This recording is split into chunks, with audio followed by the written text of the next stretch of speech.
జై శ్రీరామ్ జై శ్రీరామ్ అందరూ జై శ్రీరామ్ అన్నారు. జై శ్రీరామ్ జై శ్రీరామ్ జై శ్రీరామ్. ఇవాళ మనము మన పెరసోన గ్రామంలో అయోధ్య నగరంలో నుంచి విచ్చేసినటువంటి శ్రీ రామచంద్ర వారి యొక్క అక్షితలను ఈ గ్రామానంతా కూడా శ్రీరామ జపంతో అలాగే భజనలతోటి జపము చేసుకుంటూ శ్రీరామ జయరామ అనుకుంటూ అలాగే భజంత్రులతో ముఖ్యంగా భజంత్రులుగా చాలా చక్కగా మంచి మంచి కీర్తనలు కూడా వాయించారు. అందువల్ల ఈ కార్యక్రమాన్ని మనం ఇంత బాగా చేసుకోవడానికి ఆ శ్రీరామచంద్ర వారి యొక్క దివ్యమైనటువంటి అనుగ్రహమే కారణం. జై శ్రీరామ్. ఇక ఉద్దేశం ఏంటంటే మనకు 22వ తారీఖున స్వామివారికి ఉదయం 11 గంటలకంతా అయోధ్యాలయంలో స్వామివారి ప్రతిష్ట జరుగుతూ ఉన్నది. కాబట్టి అవాళ మనమంతా ఇల్లంతా కూడా అలంకరించుకొని బాగా అవాళ దీపాలు వెలిగించుకొని ఇక కనీసం పాయసం ఏదైనా ఒక పండుగ చూసుకోవాలి. ముఖ్యంగా అవాళ 11 గంటలకంతా దేవాలయ దర్శనం చేయాలి అని చెప్పారు. దేవాలయ దర్శనం చేస్తే చాలా మంచిది అన్నారు. దేవుని దర్శించుకొని కాయ కర్పూరం ఇచ్చుకోవాలి, భజనలు చేసుకుంటూ అన్నారు. దేవాలయం నుంచి విష్ణువాలయానికి రావడం కూడా ఒక ఆనందదాయకం. ఆయన సన్నిధానం చేయనట్లుగా మనం చేయడం అయోధ్య రాజు చేయనట్లుగా. కాబట్టి మనందరం ప్రతిరోజు కూడా శ్రీరామ జయరామ ఈ జపాన్ని ఎక్కువ చేయాలని చెప్పారు పెద్దలందరూ. ఇంట్లో మీరు తిరుగుతున్నా కూర్చున్నా వేస్తున్నా ఇదైతే జపం అనుకోకూడదు. శ్రీరామ జయరామ జయ జయరామ అనేటువంటి మంత్రం తారక మంత్రము.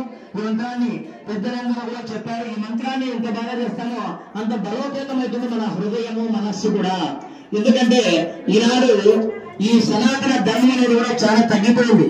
నామం పెట్టుకునే వాళ్ళు లేరు, గుట్టు పెట్టుకునే వాళ్ళు లేరు. ఇవాళ అందరికీ మన నామాలు పెట్టగలిగాం ఆయన అనుగ్రహంతో.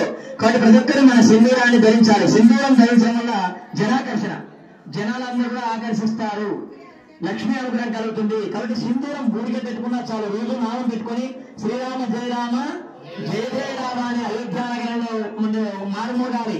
అలాగే ఇక్కడి నుంచి మనం చేయడం వల్ల ఇదంతా మొత్తం విద్యుత్తుగా వస్తుంది. ఆవాళ సాయంకాలం కూడా దీపాలు వెలిగించాలని చెప్పారు. దీపాలు ఇళ్లలో కూడా 5 దీపాలు వెలిగించాలి. అవాళ శ్రీరామ జయరామ అని చెప్పి ఇంట్లో వాళ్ళ ఫ్యామిలీ వాళ్ళు కూర్చొని 11 సార్లు కనీసం చేయగలగాలి. బెల్లపొరక నైవేద్యం పెట్టినా చాలా కనీసం. అంటే ఇంట్లో మధురైనటువంటి పదార్థం ఎప్పుడు మైలపరంగా ఏమైనా ఉందంటే బెల్లము కదా.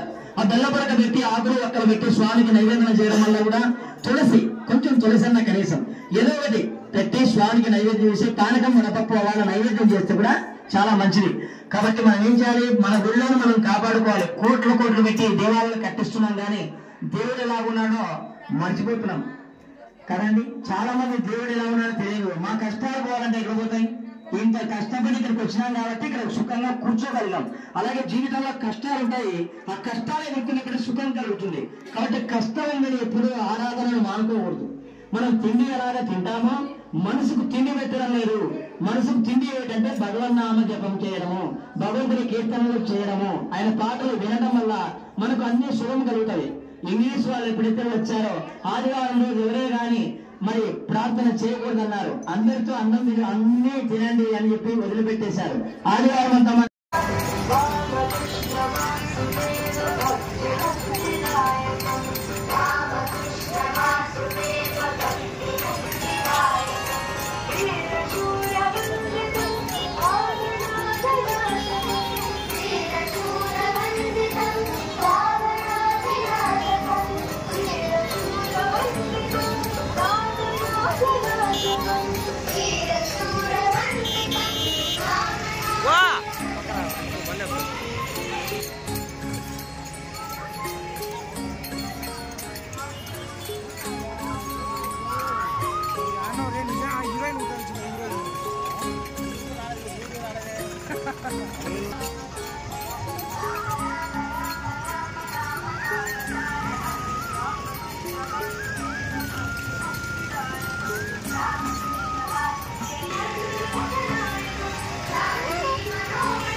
చిన్నగా రా కాదు పొడి కాదు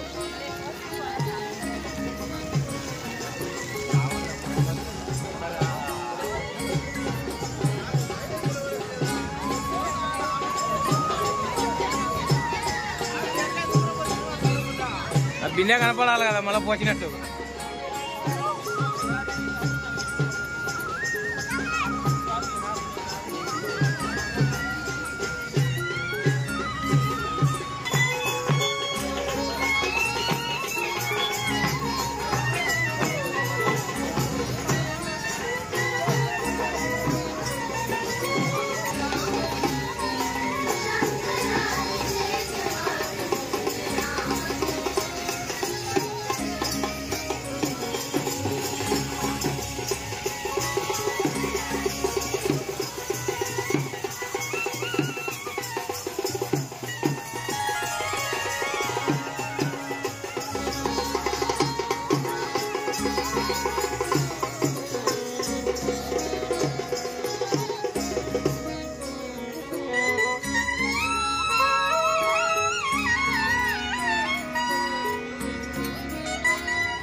మామ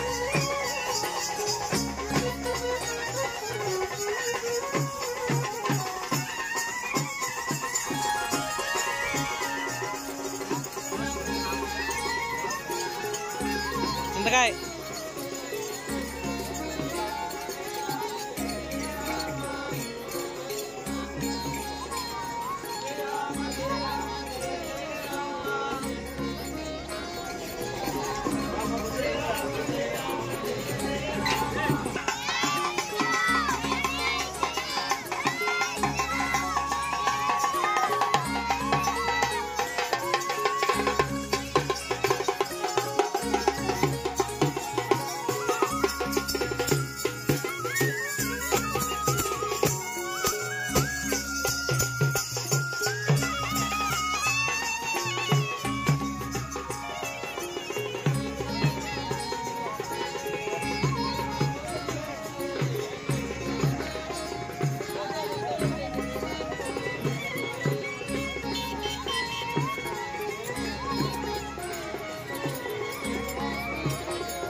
జై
శ్రీరామ్, జై శ్రీరామ్.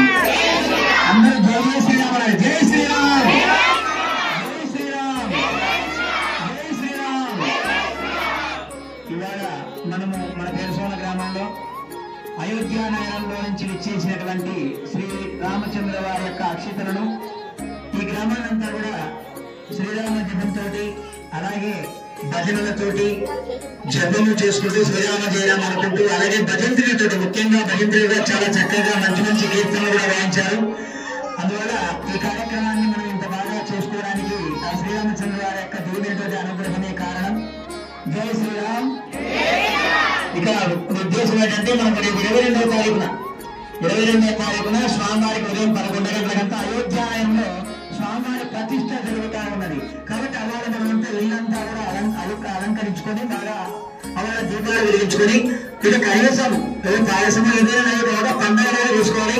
ముఖ్యంగా అవాళ 11 గంటలకంతా దేవాలయ దర్శనం చేయాలి అని చెప్పారు.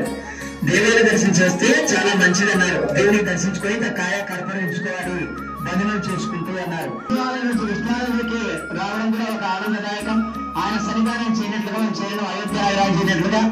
కాబట్టి మనందరం ప్రతిరోజు కూడా శ్రీరామ జయరామ ఈ జపాన్ని ఎక్కువ చేయాలని చెప్పారు పెద్దలందరూ. ఇంట్లో మీరు తిరుగుతున్నా కూర్చున్నా వేస్తున్నా ఇదైతే జపం అనుకోకూడదు.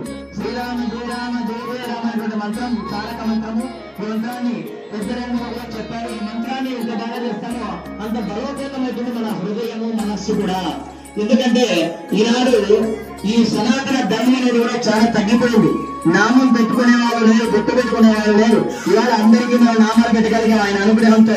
కాబట్టి ప్రతి ఒక్కరు మన సింధూరాన్ని ధరించాలి. సింధూరం ధరించడం వల్ల జనాకర్షణ, జనాలందరూ కూడా ఆకర్షిస్తారు, లక్ష్మీ అనుగ్రహం కలుగుతుంది. కాబట్టి సింధూరం గుడికి పెట్టుకున్నా చాలు. రోజు నామం పెట్టుకొని శ్రీరామ జయరామ జయ జయరామ అని అయోధ్య నగరంలో మారుమోడాలి.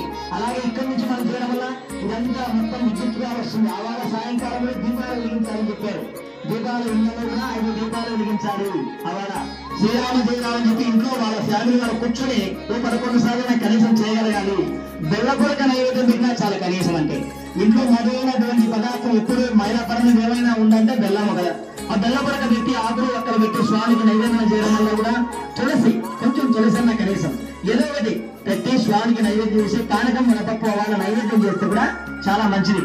కాబట్టి మనం ఏం చేయాలి, మన గుళ్ళను మనం కాపాడుకోవాలి. కోట్లు పెట్టి దేవాలయాలు కట్టిస్తున్నాం కానీ దేవుడు ఎలా ఉన్నాడో మర్చిపోతున్నాం కదండి. చాలా మంది దేవుడు ఎలా ఉన్నాడో తెలియదు. మా కష్టాలు పోవాలంటే ఎక్కడ పోతాయి? ఇంత కష్టపడి ఇక్కడికి వచ్చినాం కాబట్టి ఇక్కడ సుఖంగా కూర్చోగలిగాం. అలాగే జీవితంలో కష్టాలు ఉంటాయి. ఆ కష్టాలు వెంటనే ఇక్కడ సుఖం కలుగుతుంది. కాబట్టి కష్టాల మీద ఎప్పుడు ఆరాధనలు మానుకోకూడదు. మనం తిండి ఎలాగా తింటామో మనసుకు తిండి పెట్టడం లేదు. మనసుకు తిండి ఏంటంటే భగవన్నామ జపం చేయడము, భగవంతుడి కీర్తనలు చేయడము, ఆయన పాటలు వినడం వల్ల మనకు అన్ని శుభం కలుగుతాయి. ఇంగ్లీష్ వాళ్ళు ఎప్పుడైతే వచ్చారో ఆదివారం రోజు ఎవరే గాని మరి ప్రార్థన చేయకూడదన్నారు. అందరితో అన్నం అన్ని తినండి అని చెప్పి వదిలిపెట్టేశారు. ఆదివారం అంతా